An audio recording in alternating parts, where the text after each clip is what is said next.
أعوذ بالله من الشيطان الرجيم بسم الله الرحمن الرحيم وصلى الله على سيدنا محمد وآله الطاهرين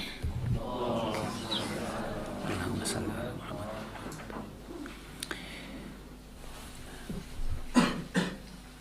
يا أيها الذين آمنوا إنما المشركون نجس فلا يقربوا المسجد الحرام بعد عامهم هذا وإن خفتم عيلة فسوف يغنيكم الله من فضله إن شاء إن الله عليم حكيم. I hope you remember what we covered in Surah Tawba.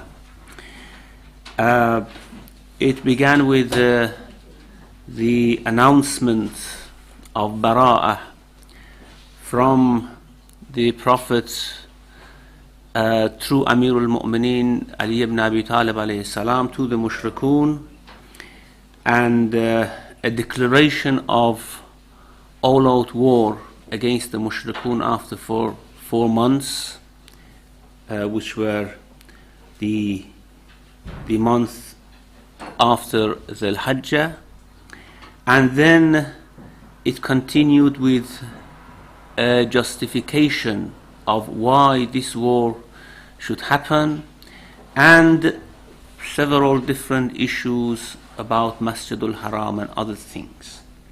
Now, as a continuation of that discussion, the verse number 28 is actually banning the entrance of Mushrikun to Masjidul Haram from this year on, the year in which the declaration was made, that is the year 9th of Hijrah. And this is in addition to the declaration of the war.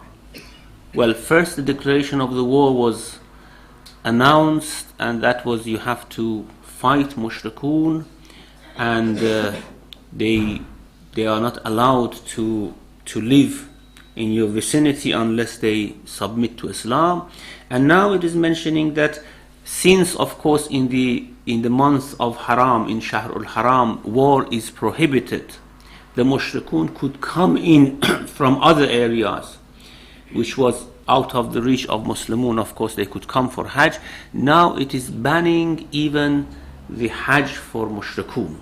So it says, Ya ayyuhalladhina amanu, O you who have faith, the polytheists are indeed unclean. إنما المشركون نجس فلا يقربوا المسجد الحرام بعد عامهم هذا. So let them not approach the holy mosque after this year, which is the year 9th of Hijrah. So the year in which the Bara'ah was declared, the Mushrikun were there performing Hajj, and it says after this year they should not come and perform Hajj anymore. Now, of course, this was a great shortcoming or a great setback for those who had their business at the time of Hajj and had lots of business with Mushrikun who were coming for Hajj. So it was very difficult all of a sudden to cut all those things. So it mentions وَإِنْ خِفْتُمْ عَيْلَةً, should you fear poverty, Allah will enrich you out of His grace if He wishes. Indeed, Allah is all-knowing, all-wise. Now, there are a few things to be clarified in this verse. First of all, what's the meaning of mushrikun? إِنَّمَا الْمُشْرِكُونَ نَجَسٌ. Who are the mushrikun? Does it include non-Muslims who believe in other books as well, like Christians? Do we regard Christians to be mushrikun or not? And does it include those even Muslims who have some sort of hidden shirk in their hearts? What is the meaning of mushrikun here? Now, mushrikun, we have to bear in mind, is a technical term in the Quran. It is not, we cannot translate it into its literal meaning, saying whoever associates anyone with God is mushrik. therefore it includes, say for example, the Christians and even many Muslims who have some hidden shirk in their hearts. This is not what is used in the Quran. Mushrikun are for polytheists, is used for polytheists in the Quran. Is a technical term which is used beside other people who associate, say for example, Isa alayhi salam with God. But Quran does not call them mushrikun, calls them Ahlul Kitab or Christians or something like that. And some people have implied that it only includes the mushrikun of Arab of that time, known to the people who were addressed by the Quran. Since here, of course, it says that mushrikun should not come to Masjid al-Haram, and of course mushrikun came to Masjid al-Haram for Hajj, and therefore this term directly refers to those mushrikun who had idols in Masjid al-Haram previously. Of course they were destroyed by the Prophet, peace be on him, but previously they came to pilgrimage to worship the idols which were placed in Masjid al-Haram. Therefore, these are the mushrikun of Arab only. So some people have implied that the Quran, when it uses mushrikun or alladhina ashraku, those who associate something with God, it only covers those people who were around Mecca and Medina and who were worshipping idols and whose idols were in Masjid al-Haram, were quite known to Muslims. And therefore nowadays, if we want to call even Hindus to be mushrikun, we cannot call them mushrikun according to Quranic technical terminology. So this is one extreme, saying that when we say mushrikun or alladhina ashraku, we only mean those idol worshippers who were known to the people of Arabia, and they had their idols in the Kaaba, and these are the ones who are called mushrikun. This is one extreme. The other extreme is says that, well, although in many places in the Quran, alladhina ashraku or mushrikun refers to the mushrikun of Jaziratul Arab.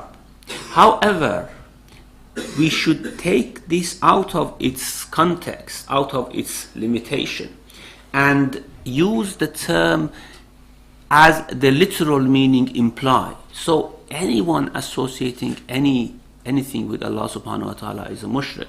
And therefore it would encompass even the Christians, even some Jews who said, for example, Uzair is son of God, and even some Muslims who, although they are Muslims, they have some sort of hidden shirk in their heart. For example, we have kullu riya and shirkun. Any showing off, any pretension is shirk. So could we call a Muslim with pretension and with riya a mushrik? Well, there is nothing which would limit us, because this is what the term would imply. Now, I think what is more reasonable is to take a middle path here, a middle course. And that is, we use the term mushrikun as the Quran uses it for anyone who associates an idol, something to be worshipped, with Allah subhanahu wa ta'ala. Other than, of course, those who do it with the justification of their books, for example, Christians or Jews or even some Muslims or even some extremist Shias who sometimes give a position to Ali ibn Abi Talib like the position of Isa alayhi salam in Christianity. We do not call any of these people as mushrikun. Only those who worship idol beside Allah subhanahu wa ta'ala as an intermediary between Allah and themselves, we call them mushrikun. Now, let's see how the Quran have used this terminology. What is the meaning of mushrikun in the Quran? It certainly doesn't use the term mushrikun for Ahlul Kitab. Therefore, the Jews and Christians are out. So when we say that إنما المشركون نجس فلا يقربوا المسجد الحرام, the mushrikun are najas, are unclean, they shouldn't enter Masjid al-Haram, it would not include Jews and Christians. And if we do not let Jews and Christians to Masjid al-Haram or to any mosque nowadays, it is not because of this verse, certainly. It's not because of the Quranic usage of the term. Now, let's see how the Quran uses the term. I have chosen a few verses from the Quran. In Surah Baqarah, verse number 96, it talks about the Jews who are more eager to any type of life of this world than even the mushrikun. It says, وَلَتَجِدَنَّهُمْ أَحْرَسَ النَّاسِ عَلَى حَيَاةٍ وَمِنَ الَّذِينَ أَشْرَكُوا. You find these Jews to be more eager to any type of life, even a humiliated life of this world, even more eager than those who associate someone with God. So it has actually placed Jews and those who associate someone with God as opposite, as contrasting each other. It has distinguished the two. Also, it's in Surah Ma'idah, Surah number 5, verse number 82. It says, لَتَجِدَنَّ أَشَدَّ النَّاسِ عَدَاوَةً لِلَّذِينَ آمَنُوا الْيَهُودِ وَالَّذِينَ أَشْرَكُوا. You will find the most people with most enmity against you, against Islam, against Muslimun, to be the Jews and الَّذِينَ أَشْرَكُوا, and those who associate someone with God.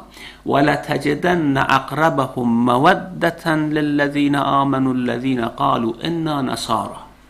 And you will find the closest of them towards you in terms of kindness and in terms of affection, those who say we are Christians. So here three different nations are actually distinguished from each other: the Jews, the Christians, وَالَّذِينَ أَشْرَكُوا. So الَّذِينَ أَشْرَكُوا are different from Jews and Christians. They are just idol worshippers of Arabia. And a very, very clear verse which actually tells us about the technical usage of the Quran of these terms is إِنَّ الَّذِينَ آمَنُوا وَالَّذِينَ هَادُوا وَالصَّابِئِينَ وَالنَّصَارَى وَالْمَجُوسِ وَالَّذِينَ أَشْرَكُوا. Those who believe means Muslimun. Now, إِنَّ الَّذِينَ آمَنُوا in the Quran, wherever it used, means Muslimun. So the Muslimun are a different, of course, category as الَّذِينَ آمَنُوا. And then وَالَّذِينَ هَادُوا, the Jews, وَالصَّابِئُونَ, the Saba'ites, which is a mixture of Zoroastrianism and Christianity, as the Sikh is a mixture of Islam and Hinduism. Saba'ite nations are those Zoroastrians who actually sabaw or inclined towards Christianity, which is a mixture of the two nations, of course. And since both Zoroastrians, Majus, and Christians were Ahlul Kitab, the Saba'ites were regarded as Ahlul Kitab as well.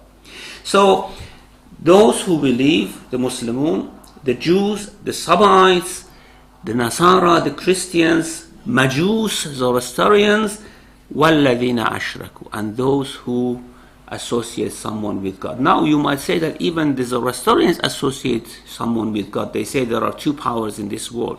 The Christians associate Isa with Allah subhanahu wa ta'ala. But the Quran doesn't use this terminology. It says الَّذِينَ أَشْرَكُوا are the idol worshippers. So I think even with mushrikun, because some people would say الَّذِينَ أَشْرَكُوا means idol worshippers, but mushrikun is a more general term.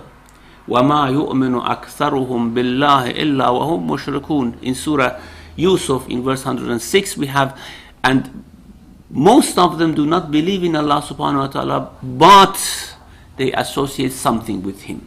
There is a shirk in their heart.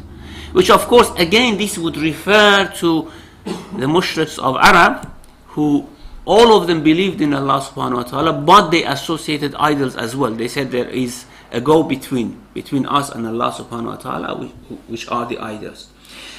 In Surah Bayyina,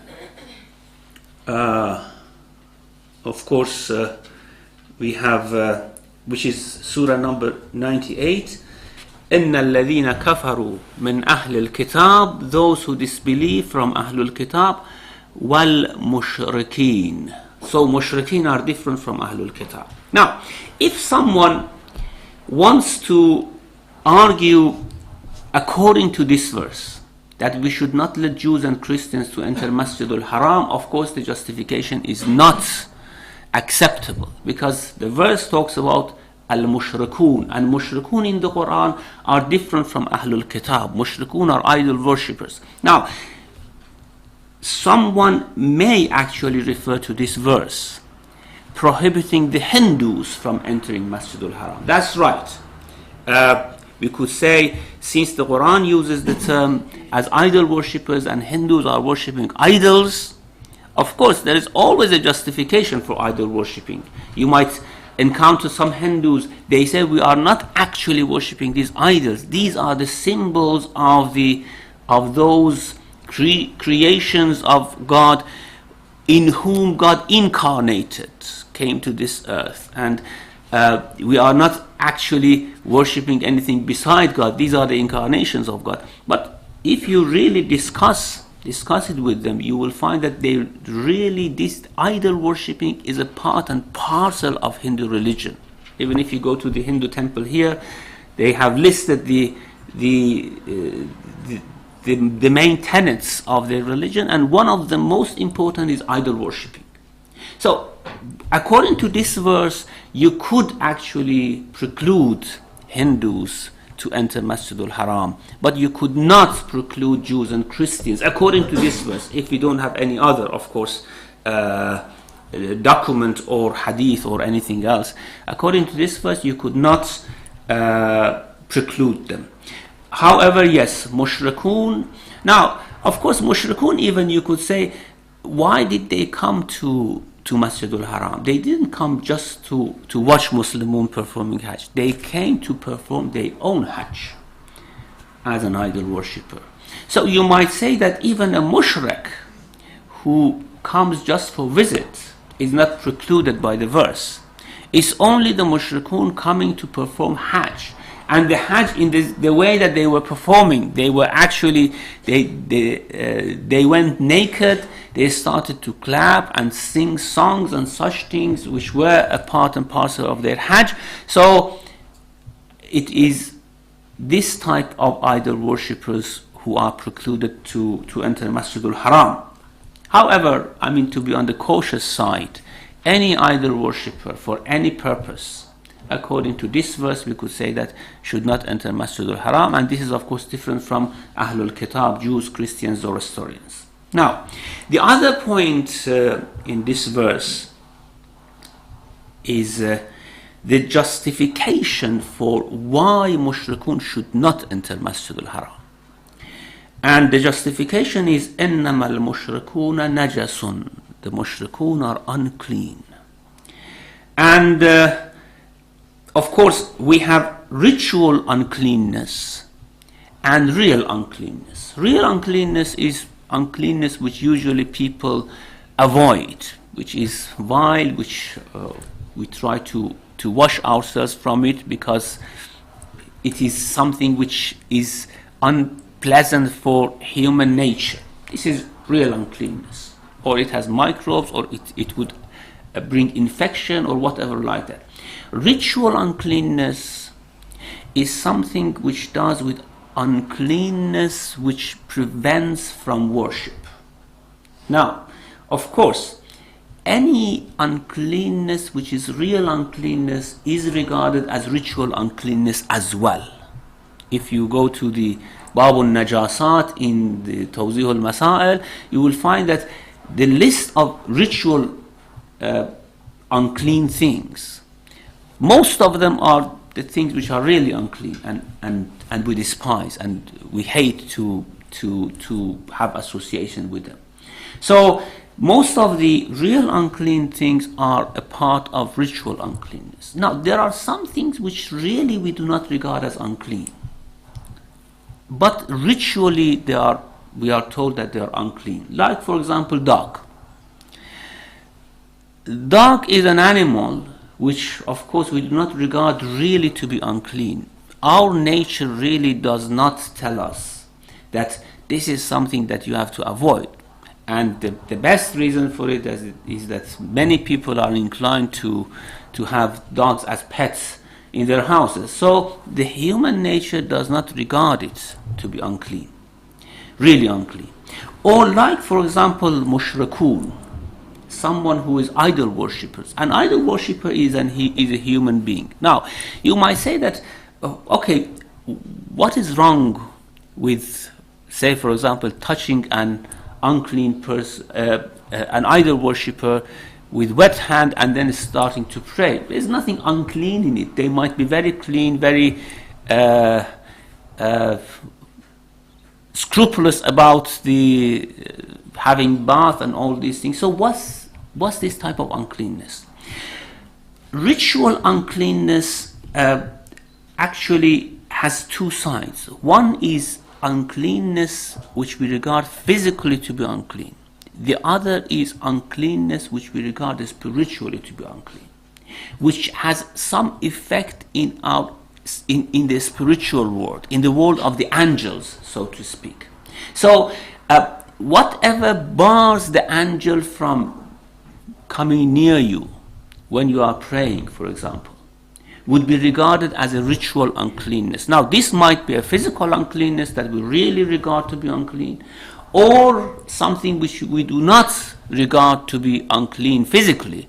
However, we are told that if you want to pray, you shouldn't, say, for example, have touched it or whatever. Like, for example, wine. Wine could not be regarded to be really unclean.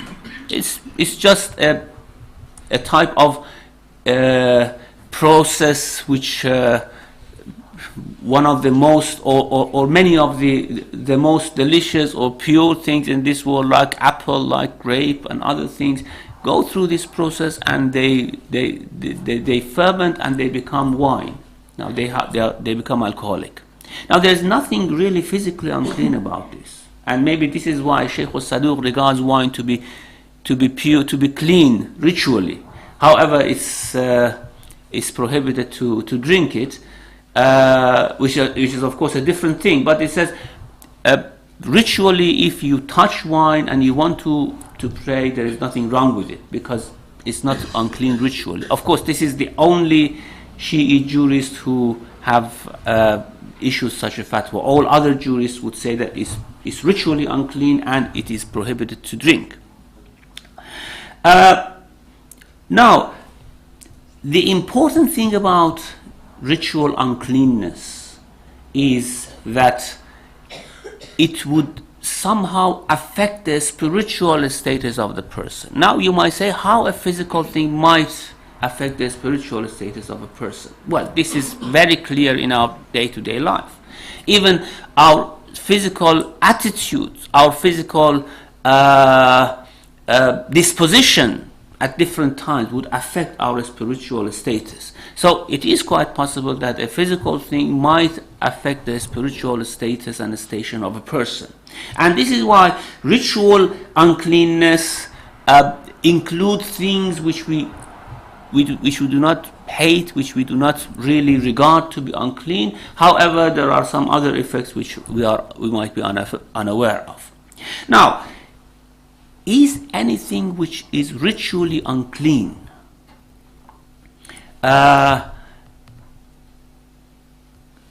is regarded to be something which in our nature we despise and we hate as well? No. We might regard blood to be ritually unclean, but we do not regard blood to be something which is hated, say, for example. We regard dog to be ritually unclean, but we do not regard dog to be a hated animal, certainly. And if we regard mushrikun to be ritually unclean, it doesn't mean that we despise or we hate having relationship with mushrikun. It just means that for worship there are some conditions or some preconditions that you have to fulfill, and one of them is that you shouldn't have touched a mushrik, for example, because they are ritually unclean. However, whether we can find from this verse that the mushrikun are ritually unclean or not, that is another discussion and another argument.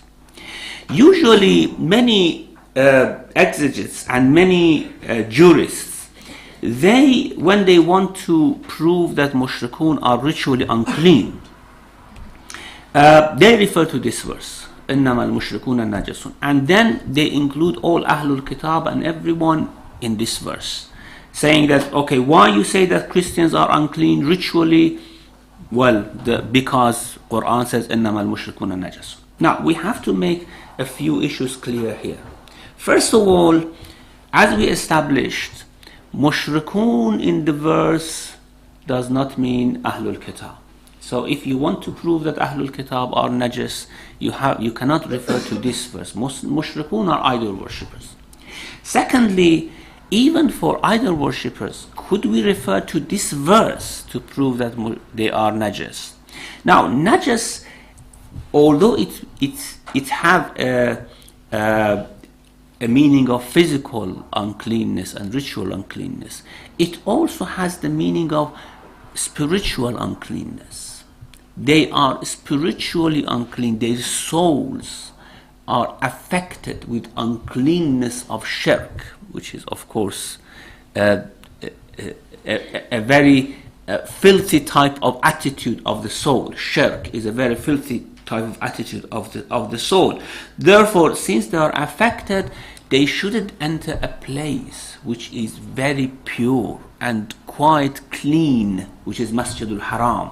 Therefore, the souls of the mushrikun, which is unclean, should not enter into this clean threshold, into this clean arena, which is Masjidul Haram.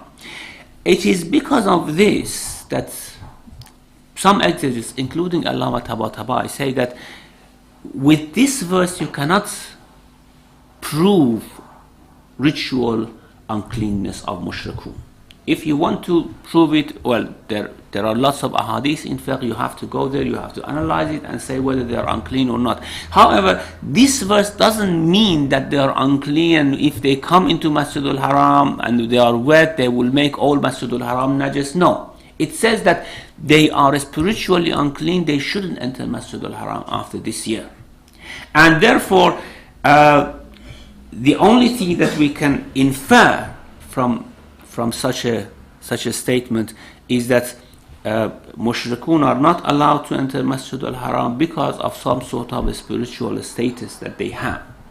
And if they come, they want to bring their rituals, they want to bring their worship, their type of worship and other things, and therefore they are not allowed to enter Masjid al-Haram. It wouldn't prove that they are ritually unclean.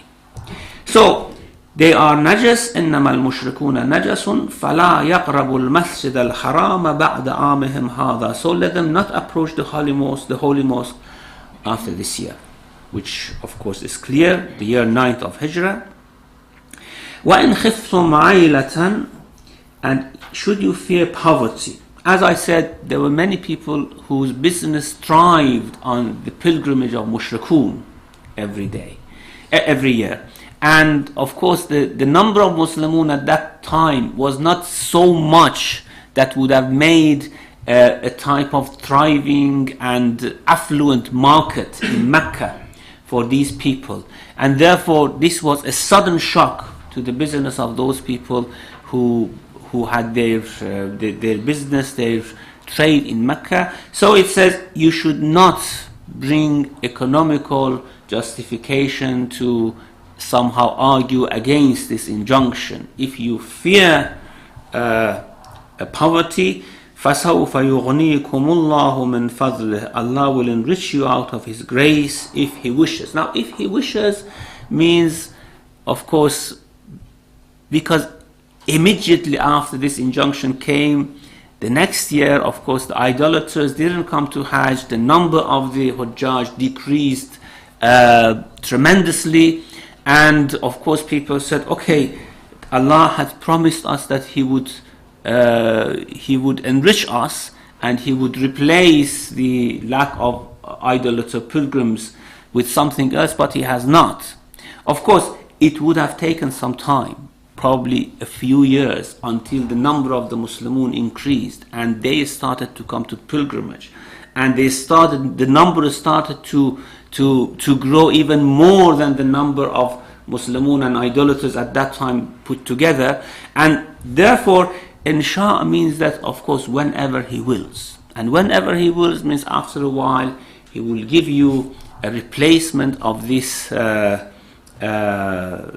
injunction of barring idolaters from coming to Mecca. And we see that how this promise has fulfilled itself. I mean, the number of the Hujjaj that go to Mecca every year. And of course, later on, then the oil was found there and all these things. There was a replacement. Now, the market in Mecca and in Medina for those people who have their trades there is really trivial beside what other graces Allah has given to this land. And this land, of course, God knows what it would bring in future with itself in terms of wealth and enrichment. So فَسَوْفَ يُغْنِيكُمُ اللَّهُ مِنْ فَضْلِهِ إِنْ شَاءَ Allah will enrich you out of His grace if He wishes. إِنَّ اللَّهَ عَلِيمٌ حَكِيمٌ.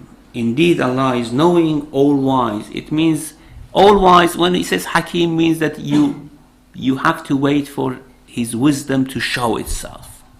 And of course, He knows everything. He does it according to His wisdom. Then the following verse now, of course, you see, Surah Tawba does with different people at different steps. Now it has done with mushrikun. Up to this point, it has done with mushrikun of Jaziratul Arab. First of all, they have no right to live here anymore.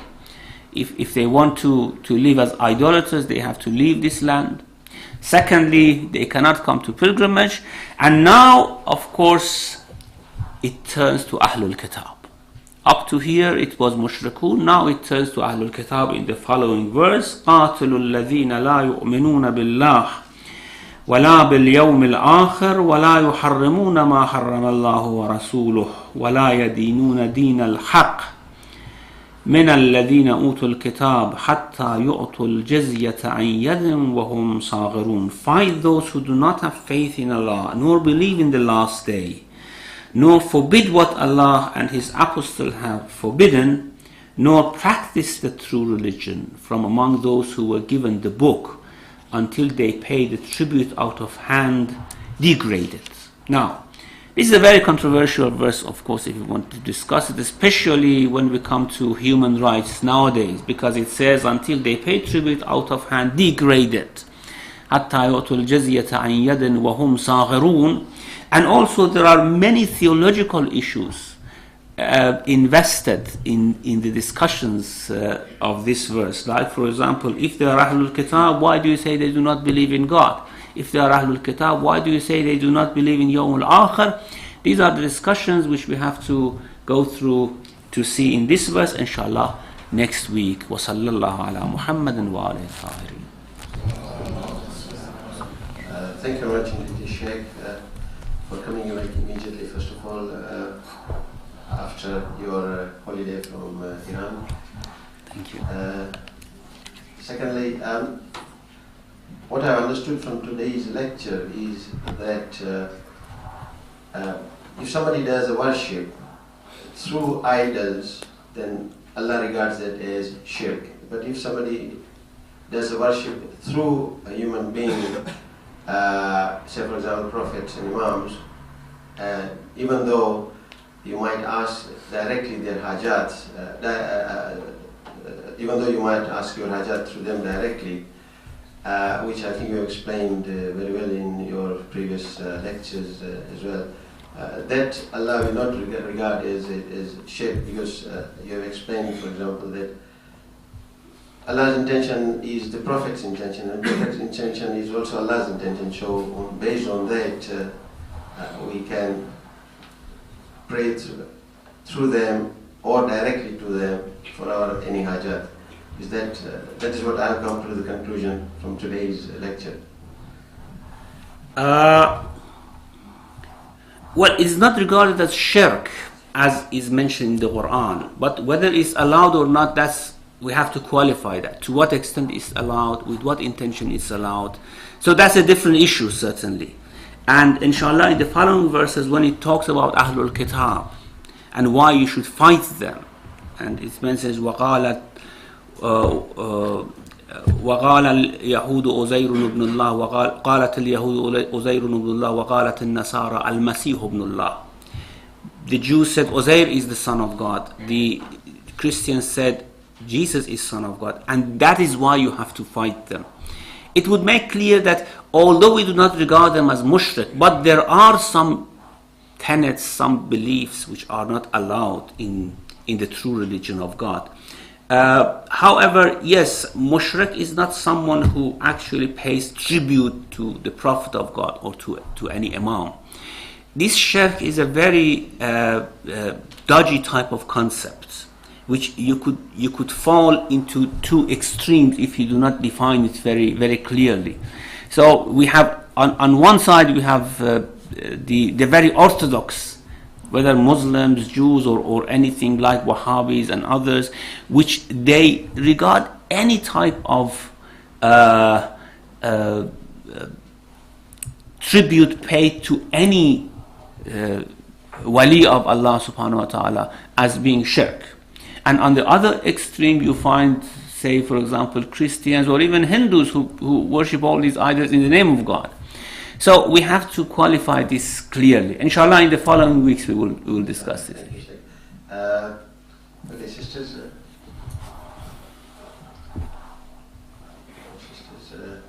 whilst they're thinking, can we come to the brothers? Yes, so for instance. Assalamu alaikum. I've heard in some other lectures that Allah is regarding shirk as the worst thing. I mean, he says, well, I've heard that he says that he forgives anything except shirk. Yeah. Why is shirk so much worse than, say, murder or theft or stealing property of orphans or anything else? Surely a person who does shirk harms only himself and nobody else. Yeah. Well, maybe we have to qualify this if they harm only themselves, because by committing shirk, they invite others to shirk as well, and therefore they harm others beside themselves. And those mushrikun who have actually had great influence during the history, we see that they have harmed the whole humanity.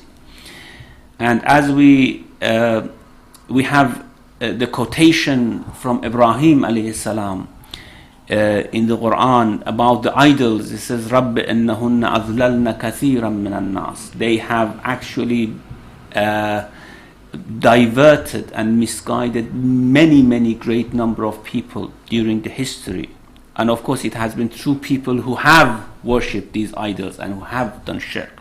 Now, why shirk is more evil than even not believing in God? The point is, you see, killing someone or harming other people or taking their property is only affecting, first of all, those people individually, and secondly, their physical life. However, we know that we are here for a spiritual growth. The human being is on this world, on this earth, for a spiritual growth. I think I gave this example previously, that the womb in which we grow physically is very important, because we flourished there before we could come to this world and exist independently. Now, this world is like another womb for our soul. In fact, our soul grows here in this world.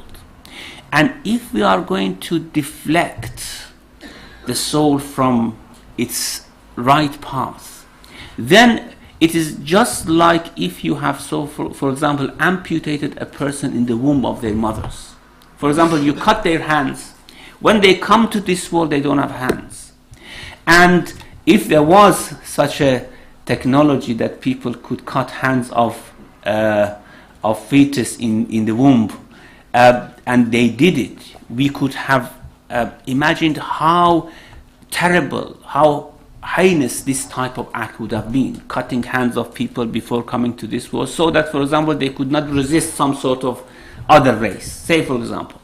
Okay, now our soul here is growing in another womb, which is womb of this world.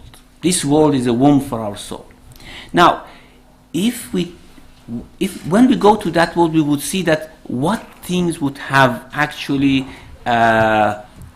nourished the soul in this world, made it to grow in the right way, and what things would have barred them from healthy and wholesome growth. Now, shirk is something which is certainly detrimental and most terrible thing to the soul, because the whole idea of the soul in this world, it grows on dhikrullah, it thrives on dhikrullah. And this type of proneness to dhikrullah, to worship, is given to the soul because it has to grow with it. Now, this very essential nature of human being is taken by the shirk, because by shirk you don't say I don't worship, you don't say I don't believe in God. You say I believe in God, I believe, well, like Hindus, whatever God you offer them, they say, well, yes, we believe in this God as well. We believe in your God, in their God, in our God, in every God. Okay, now, when you say this, you actually disarm those people who are God-fearing.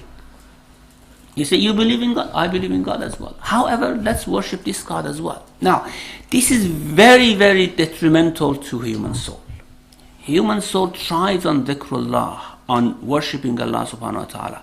And if you want to deflect this with other things, it would not grow, or it grow in a morbid way, which of course when we go to the other world we will see the effect of it. And that's why Allah says, whatever you do I may forgive, but this shirk I would not forgive, because it would curtail your own growth and other people's spiritual growth. Sisters, perhaps this is not a question, but something, a suggestion before I forget. Also on this subject of discussing najasa of the mushriks, and it is probably difficult to interpret from the Quran or get a direct answer, that how the ulamas have come to the conclusion of what we are now asked to adhere to according to the fiqh. Perhaps you can spend 10-15 minutes time, according to your own judgment, to discuss some hadith based on this one, if you think it is right. Well, if everyone agrees, I don't know. Maybe people are would not be interested in this. Perhaps in this connection, it may make it interesting. 10-15 minutes, up to you, if you think it should be. Inshallah. Okay. Muhammad? Sheikh, going back to the question of najasa of the Ahl Kitab, some jurists have made this distinction between najis and najas to justify that the Ahl Kitab are not najis. And then we have this ayah in Surah Ma'idah, وَتَعَامُ الَّذِينَ أُوتُوا الْكِتَابَ حِلٌّ لَكُمْ. If this ayah is used for justifying the najasa of Ahl Kitab, what is this? For not, yes. Which ayah you are referring to? For justifying the najasa of Ahl Kitab, this one. Ayah Tawba, you mean? Yes. Okay. Then Surah Ma'idah is something completely opposite. And some ulamas justify it by saying that when it's talking about the ta'am in Surah Ma'idah, it is things like wheat and which are dry and all that. That doesn't make too much sense to me. Okay, you are now taking us into a jurisprudential discussion. So leave it until next week. We bring some ahadith and some fatwa of other ulama to see how we could conclude, inshallah, in this regard. Okay, any sister ready now? Yes. Alaikum salam. You know, in the Quran, in the word imam, after what Brother Muhammad Raza said, is that we will be given our book, we will be raised with our Imam. And then there's also another ayat says that if you follow your, it's after the ayah of Fir'aun, that if you follow this kind of Imam, you will be led straight to hell. So Imama is used in both the verses.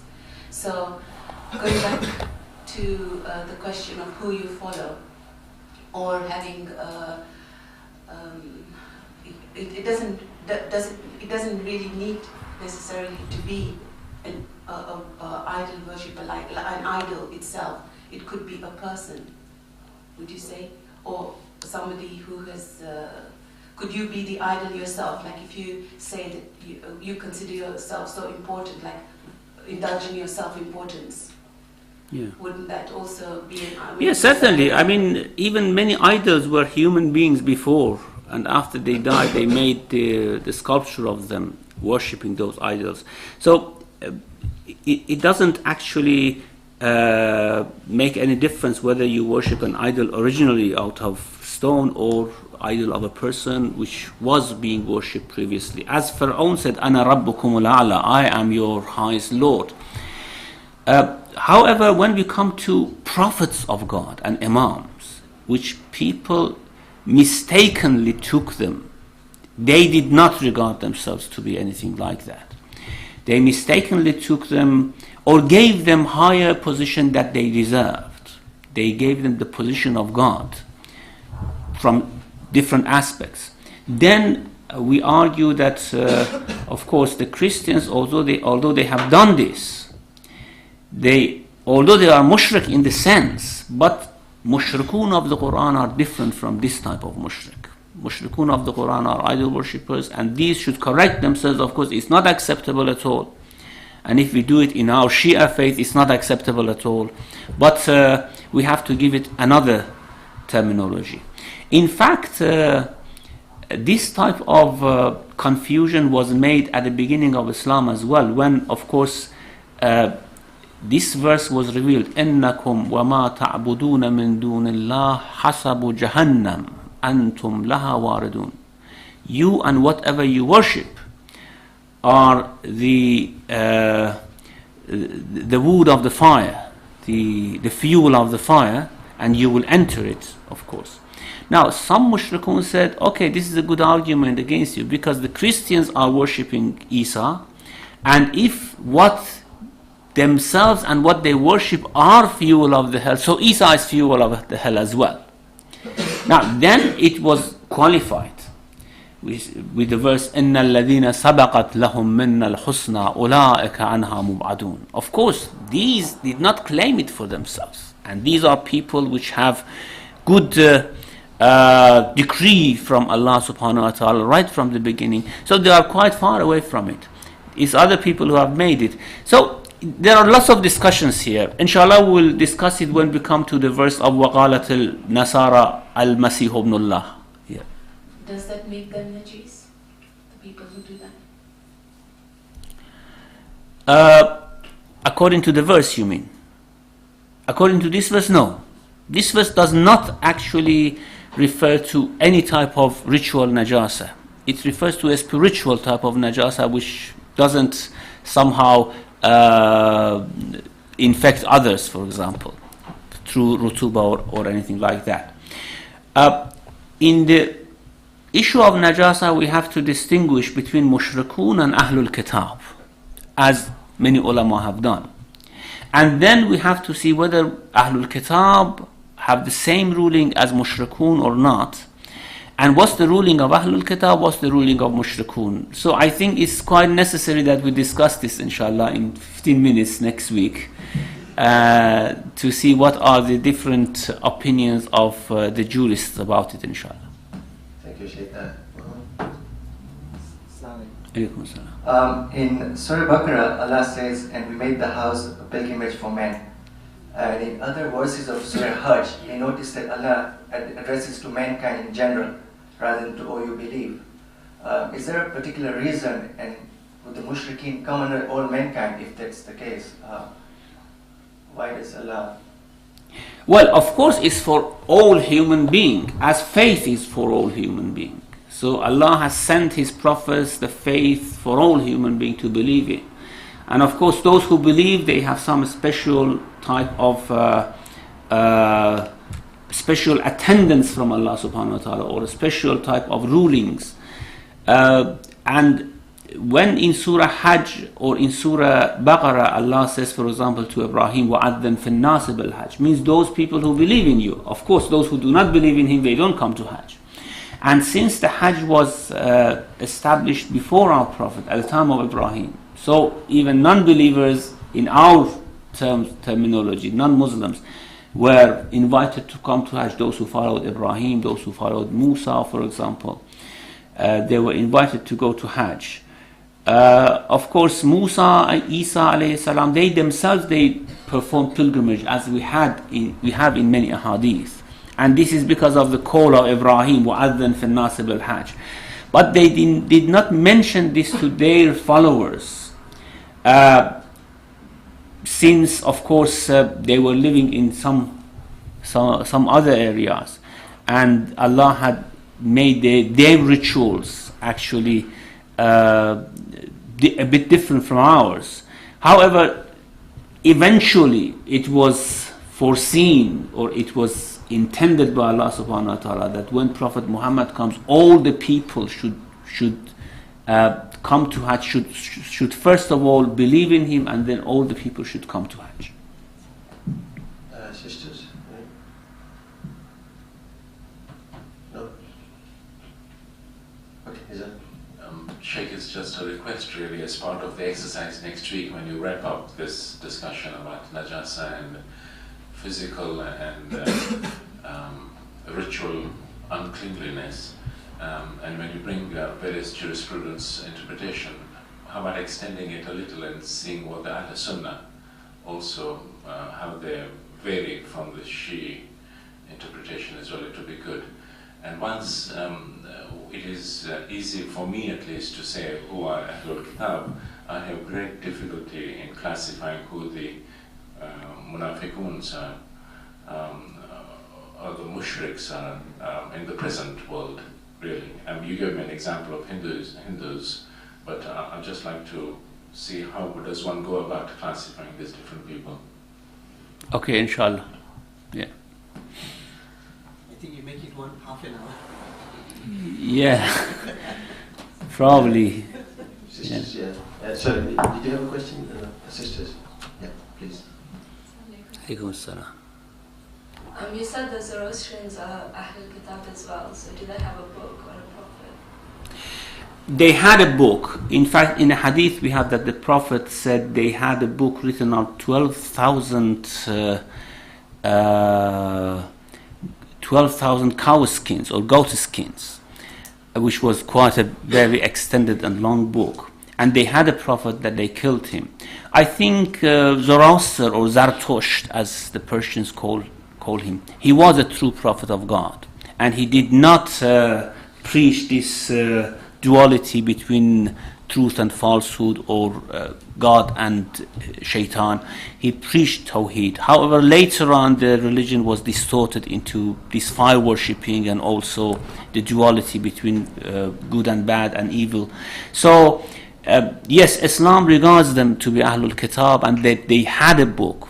Nowadays, of course, they have a book they call Avesta, and some other books, which are not far from being really revealed books. The very main concepts that we have in the Quran and in the Bible are in that book as well. So yes, the answer is positive. We'll have two more last questions, one from Zuhair and preferably the next one from ladies. Okay, right? You mentioned amongst the verses about shirk was one from Surah Yusuf 106. وَمَا يُؤْمِنُ أَكْثَرُهُمْ بِاللَّهِ إِلَّا وَهُمْ مُشْرِكُونَ. How would that actually fit in to say that if most men do not worship except, or do not believe, but they have some sort of shirk? Although the word used is but they are mushrikun. How would that tally with the fact that we are excluding Christians, Jews, Muslims, or anybody else who's not actually worshipping idols? Yeah. Well, this verse could be viewed in two different ways. First, we could say that مَا يُؤْمِنُ أَكْثَرُهُمْ, this pronoun of hum, is referring to people of Arabia. They said to the Prophet, yes, you believe in Allah, we believe in Allah as well. So what's the big deal here? And even the idols that we worship is just to make us nearer to God. مَا نَعْبُدُهُمْ إِلَّا لِيُقَرِّبُونَ إِلَى اللَّهِ. We worship these idols to bring us nearer to Allah. So the verse could be seen, could be viewed as referring only to the mushrikun of Arabia who believed in Allah and believed in idols as well. And it says most of them, of course, they do not believe in Allah, but they associate other things, other idols with Him. وَمَا يُؤْمِنُ أَكْثَرُهُمْ بِاللَّهِ إِلَّا وَهُمْ مُشْرِكُونَ. Now, the other perspective might be that, yeah, it refers to human nature. That human nature, when they want to believe in God, of course, they cannot wholeheartedly worship God. They have, anyhow, other diversions and other things in their heart which they are worshipping. Or even when they worship God, the concept of this worship as related to the Prophet, to the Imams, to others, to themselves, is so vague for them that it always includes shirk. However, this shirk is not that shirk which is not forgiven by Allah subhanahu wa ta'ala. You see, when you say La ilaha illallah, when the mushrikun of Arab said La ilaha illallah, it means that now we have put aside all the idols. And this is what they were demanded to do actually. Say La ilaha illallah, qulu La ilaha illallah tuflihu. Say La ilaha illallah and you will be felicitous, you will be prosperous. Now, when they said La ilaha illallah, they meant that, okay, we have put aside all the idols. Now we want to worship God. Now, the beginning of worshipping God, of course, we know is very superficial. It is mixed and mingled with many other things, as in our own case as well. We have to strive to purify this worship, this attention towards Allah subhanahu wa ta'ala. So most of the people, when they worship God, they have some shirk in their heart, but this should be somehow driven away. This should be cured with some sort of effort in a long lifetime. So this is not regarded as that shirk which is not forgiven by Allah subhanahu wa ta'ala. Sisters? Okay, we'll have a last question from Surprise. The example you gave in Surah 82, when the reason the Christians have a greater affinity to Muslims is because they have priests and monks. This is what Allah says. Monks, okay, we can understand, but priests, all other religions have priests. The Jews have rabbis, and why would the Christian priests make it different? No, it says اتخذوا أحبارهم ورهبانهم أربابا من دون الله. Is this the verse you are referring to? They assumed, yeah? What's the word? And that will find the nearest of them in affection to those who believe to be those who say we are Christians. That is because there are amongst them priests and monks, and because they are not proud. So I'm looking at the English, not the Arabic. I'm sorry. Oh, so you are referring to this verse? Okay. You say why priests, qassisin? Why the priests amongst the Christians would be different from the priests in any other religion? Well, because this qassisin and ruhban are actually taken as to give the same concept of humbleness towards Allah subhanahu wa ta'ala. Of course, the monks were those who were separating themselves from others. Even the qassisin at that time were people of humbleness and were quite different from, say, for example, ahbar of the Jews, the scribes or the monks or the priests of the Jews, who were very arrogant. These qassisin were known to be, which are priests, to be known for their humbleness and humility towards others, love and affection towards others. And this is why the verse has used the term qassisin and ruhban. Muhammad wa ali Muhammad.